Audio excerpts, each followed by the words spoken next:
Pure water, cold pure water. Roasted groundnuts, fresh bananas. Lagos was still yawning when Sade woke up. 4:32 a.m. The room was dark, quiet, almost kind. For a few seconds, she lay still, listening to the fan struggle against the heat, pretending just briefly that she had nowhere to be. Then, her phone vibrated, a reminder she didn't need. She swung her legs off the bed, already calculating the day. The early bus, the office traffic, the side orders she still needed to package, the money she had promised to send home before Friday. By the time the sky began to pale, Sade was already outside, locking her door softly so she wouldn't wake the neighbors. She thrived in chaos, or at least that's what people said. At work, Sade moved like someone who belonged there. Her office sat on the third floor of a glass building off Ikodoro Road, where air conditioners hummed endlessly and deadlines lived like permanent residents.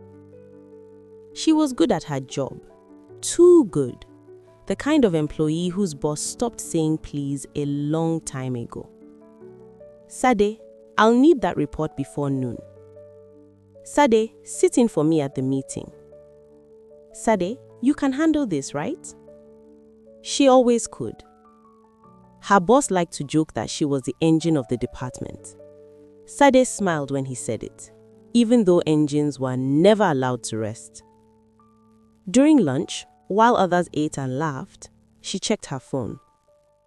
A message from her elder brother.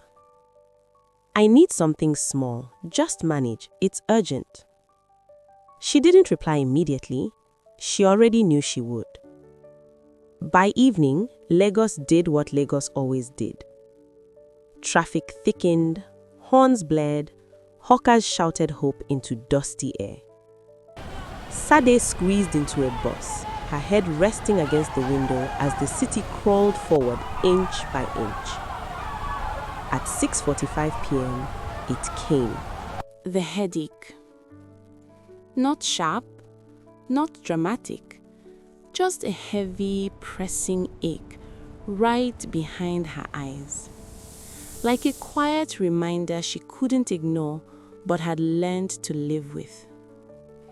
She closed her eyes, counted her breaths, and told herself it would pass. It always did. At home, her neighbor, Auntie Bosi, was waiting by the corridor, arms folded. "You're late again," she said, not accusing, just concerned. Sade smiled tiredly. "Work." "You walk like 3 people," Auntie Bosi replied. "This Lagos will not kill you if you rest small." Sade laughed it off and entered her room.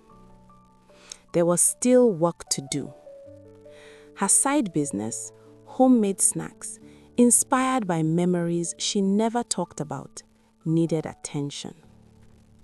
Orders to confirm, messages to reply, payment to chase. Extra cash, she called it. Survivor money, really. Her phone buzzed again. This time, it was Kunle. "How was your day?" he asked, gently. "Busy," I said. "Always busy." There was a pause on the line. "You sound tired."